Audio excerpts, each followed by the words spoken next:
Hello students, आज मैं आप लोगों को पढ़ाने जा रहा हूँ 9th क्लास साइंस चैप्टर 8 जिसका नाम है मोशन। बहुत ही इंपॉर्टेंट चैप्टर है। फिजिक्स का ये पहला चैप्टर है। आपको मोशन समझना है। तो मोशन समझने से पहले कुछ ज़रूरी टर्म्स हैं जो मोशन से जुड़े हुए हैं, जिन्हें समझना बहुत ही ज़रूरी है मोशन को समझने के लिए। अगर आप इन टर्म्स में कंफ्यूज होते हैं, इन टर्म्स को आप नहीं समझ पाते हैं, देन आप मोशन में आपको दिक्कत आएगी, मोशन को समझने में आपको परेशानी होगी। तो इसलिए सबसे पहले हम लोग जानेंगे कि रेफरेंस पॉइंट क्या होता है। Reference point is used to describe the location of an object.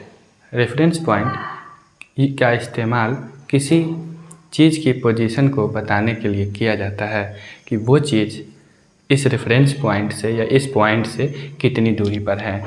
जैसे आपका स्कूल आपके घर से यदि 5 किलोमीटर की दूरी पर है तो your house is the reference point. आपका घर रेफरेंस पॉइंट है आपके स्कूल के लिए, और आपका स्कूल से आपका घर 5 किलोमीटर की दूरी पर है तो आपका स्कूल आपके घर के लिए रेफरेंस पॉइंट है। ये कोई मेहमान, कोई गेस्ट आपके यहाँ आते हैं तो फ़ोन कॉल करते हैं वो कि मैं आपके शहर में, मैं आपके टाउन में पहुँच चुका हूँ, ठीक है। तो आप उनसे पूछते हैं कि आप कहाँ पे हैं, हेलो आप कहाँ पे हैं, तो वो आपको जवाब देते हैं कि मैं बस स्टॉप पे हूँ। कहाँ पे हूँ? बस स्टॉप पे हूँ। तो आप उन्हें बोलते हैं कि मेरा घर बस स्टॉप से 5 किलोमीटर दूर है, आप वहाँ से ऑटो पकड़ के आ जाइए घर। तो ये जो आपने रेफरेंस दिया कि कहाँ से 5 किलोमीटर है, दैट इज़ बस स्टॉप से घर आपका 5 किलोमीटर है। तो वो बस स्टॉप रेफरेंस पॉइंट है। आप अगर कहते हैं रेलवे स्टेशन से मेरा घर 3 किलोमीटर की दूरी पर है तो रेलवे स्टेशन आपका रेफरेंस पॉइंट होता। आप अपने घर को या किसी भी चीज़ के पोजीशन को डिफरेंट अलग अलग रेफरेंस पॉइंट से बता सकते हैं। यानी कि एक चीज़ की पोजीशन को बताने के लिए आप अलग अलग रेफरेंस पॉइंट ले सकते हैं, ठीक है। अब हम लोग समझेंगे ओरिजिन क्या होता है। रेफरेंस पॉइंट जो है उसी को हम ओरिजिन कहते हैं। जिस रेफरेंस पॉइंट से हम किसी चीज़ के पोजीशन को डिस्क्राइब कर रहे हैं वही रेफरेंस पॉइंट हमारा ओरिजिन कहलाता है। Is date clear? ओरिजिन कोई नया चीज़ नहीं है। ओरिजिन आता है कहीं पे रेफरेंस पॉइंट आता है। तो आपको दोनों जानने ज़रूरी हैं। रेफरेंस पॉइंट भी वही है, ओरिजिन भी वही है। जिसे आप रेफरेंस पॉइंट मानते हैं किसी चीज़ के पोजीशन को बताने के लिए, वही रेफरेंस पॉइंट आपका ओरिजिन भी कहलाता है। तो ये दो चीज़ें जान गए। अब तीसरी चीज़ जो जाननी है वो है डिस्टेंस। इसमें बहुत सारे लोग डिस्टेंस के बारे में अच्छे से वाकिफ़ होंगे, लेकिन डिस्टेंस के साथ एक अगला भी टर्म है जिसको हम बोलते हैं डिस्प्लेसमेंट। इसमें बड़ा कन्फ्यूजन आता है। डिस्टेंस और डिस्प्लेसमेंट का चीज़ है, तो हम अलग अलग इसको समझते हैं कि डिस्टेंस क्या है और डिस्प्लेसमेंट क्या है। डिस्टेंस एक स्केलर क्वांटिटी है और डिस्प्लेसमेंट एक वेक्टर क्वांटिटी है। दोनों में यही फ़र्क है। डिस्टेंस आपके द्वारा तय की गई जितनी भी दूरी है या किसी भी ऑब्जेक्ट के द्वारा तय की गई रास्ते की पूरी लंबाई दूरी कहलाती है। उसको इंग्लिश में डिस्टेंस बोला जाता है। लेकिन वहीं पे डिस्प्लेसमेंट भी एक वर्ड है जो कि एक वेक्टर क्वांटिटी है। वेक्टर क्वांटिटी का मतलब होता है कि मैग्नीट्यूड और डायरेक्शन दोनों होने चाहिए। स्केलर क्वांटिटी में सिर्फ और सिर्फ मैग्नीट्यूड होते हैं, सिर्फ वैल्यू होते हैं, डायरेक्शन नहीं होता। डिस्टेंस आपका स्केलर क्वांटिटी है और डिस्प्लेसमेंट वेक्टर क्वांटिटी है। तो हम लोग अलग अलग दोनों चीज़ों को समझ लेते हैं कि डिस्टेंस क्या है और डिस्प्लेसमेंट क्या है। The distance covered by an object is described as the total path length covered by an object between 2 points. 2 points के बीच में जितने भी उनके रास्ते की लंबाई नापी जाएगी वो सारी की सारी कहलाएगी डिस्टेंस।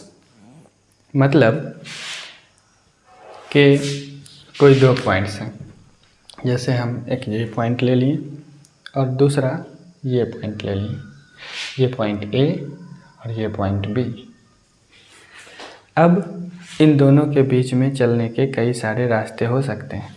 हो सकता है कि कोई आदमी यहाँ से ऐसे करके जाए, कोई ऐसे करके जाए, तो आपको ए से बी तक पहुँचने के लिए कई सारे रास्ते हो सकते हैं। तो उन रास्तों की लंबाई, उन पाथ का जो लेंथ होगा वो डिस्टेंस कहलाएगा।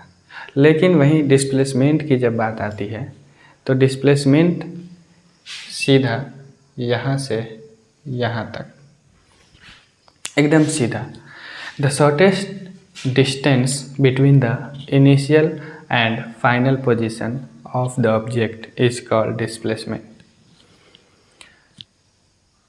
किसी बिंदु की शुरू से शुरुआती position, initial position, final position, इनके बीच का जो सबसे छोटा डिस्टेंस होगा, सबसे कम डिस्टेंस जो होगा, शॉर्टेस्ट, सबसे कम, उससे कम ना हो, तो वो डिस्टेंस कहलाएगा डिस्प्लेसमेंट। और डिस्प्लेसमेंट एक वेक्टर क्वांटिटी है, इसलिए इसमें हमेशा डायरेक्शन देना ज़रूरी होता है। जैसे यहाँ से यहाँ तक ये डिस्प्लेसमेंट 1 मीटर का है, तो हम लिखेंगे 1 metre from A to B. 1 metre है ए से बी तक। अब आप ये समझ लें कि मोशन क्या होता है। कि मोशन एक ऐसा चीज़ है, जब आप अपना पोजीशन टाइम के हिसाब से बदलते रहते हैं तो आप कहलाते हैं मोशन में। और आप टाइम के हिसाब से एक ही जगह पर बैठे रहते हैं, पोजीशन आप चेंज नहीं करते हैं, तो कहलाते हैं रेस्ट में। जब आप पोजीशन टाइम के हिसाब से चेंज कर रहे हो, मोशन में टाइम बढ़ रहा हो, पोजीशन वहीं का वहीं हो, तो कहलाइएगा रेस्ट में।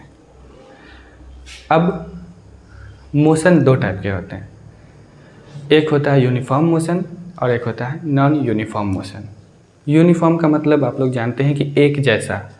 स्कूल में बच्चे यूनिफॉर्म पहनते हैं तो कैसे लगते हैं, एक जैसे लगते हैं। When an object travels equal distance in equal interval of time, then the object is said to be uniform motion. And the second is non-uniform motion.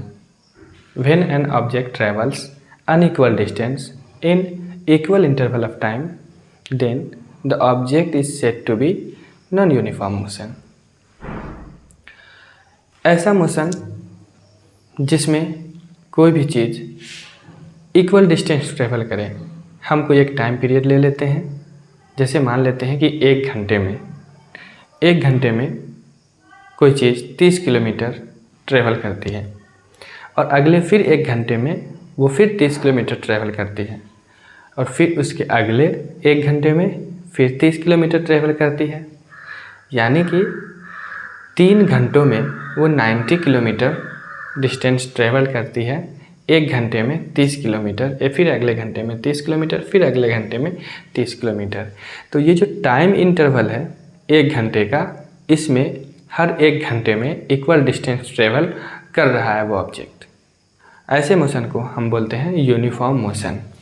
अगर हम हर घंटे अगर हम अलग अलग तरह से डिस्टेंस ट्रेवल कर रहे हैं, जैसे पहले घंटे में हमने अगर 20 किलोमीटर डिस्टेंस ट्रेवल कर लिया, और उसके अगले 1 घंटे में हम 20 की जगह 30 किलोमीटर डिस्टेंस ट्रेवल कर लिए, और उसके अगले घंटे में हमने 50 का डिस्टेंस ट्रेवल कर लिया, 50 किलोमीटर डिस्टेंस ट्रेवल कर लिए। तो यहाँ पे हमारा जो हर घंटे ट्रेवल करने की जो क्षमता है वो बढ़ घट रही है। हम अनइक्वल डिस्टेंस ट्रेवल कर रहे हैं इक्वल इंटरवल ऑफ टाइम में। तो ऐसे सिचुएशन में वो जो मोशन होगा वो कहलाएगा नॉन यूनिफॉर्म मोशन। समझ गए? फिर से समझा दूँ। चलिए इस बार मैं आप लोगों को समझाता हूँ एक फिगर से। कोई चीज़ यहाँ पर है, पॉइंट ए यहाँ पे है, यहाँ से कोई चीज़ चलना शुरू करता है और 1 घंटे में 20 किलोमीटर का डिस्टेंस ट्रेवल कर लेता है। फिर अगले 1 घंटे में 20 किलोमीटर का डिस्टेंस ट्रेवल करता है। फिर नेक्स्ट 1 घंटे में 20 किलोमीटर का ही डिस्टेंस ट्रेवल करता है। तो ऐसे सिचुएशन में बोलते हैं इसको यूनिफॉर्म मोशन, ठीक है। और अगर यही सिचुएशन अगर हम यहाँ मान लेते हैं पॉइंट ए है और 1 घंटे में अगर ये 20 किलोमीटर गया, नेक्स्ट 1 घंटे में अगर ये 30 किलोमीटर जाता है और फिर अगले 1 घंटे में 50 किलोमीटर जाता है बी तक आने में, तो इसे हम कहेंगे नॉन यूनिफॉर्म मोशन। क्या कहेंगे? नॉन यूनिफॉर्म मोशन, ठीक है। 20 किलोमीटर, देखिए टाइम इंटरवल क्या है यहाँ पे? इक्वल है, 1 hour 1 hour 1 hour, equal time interval हमने लिया है। बट डिस्टेंस भी यहाँ पे क्या है? इक्वल ही ट्रेवल हो रहा है, 20 kilometre 20 kilometre 20 kilometre. Equal interval of time में इक्वल डिस्टेंस ट्रेवल कर रहा है, यूनिफॉर्म मोशन। दूसरा, इक्वल इंटरवल ऑफ टाइम में अनइक्वल डिस्टेंस ट्रेवल कर रहा है, non uniform motion. Is that clear?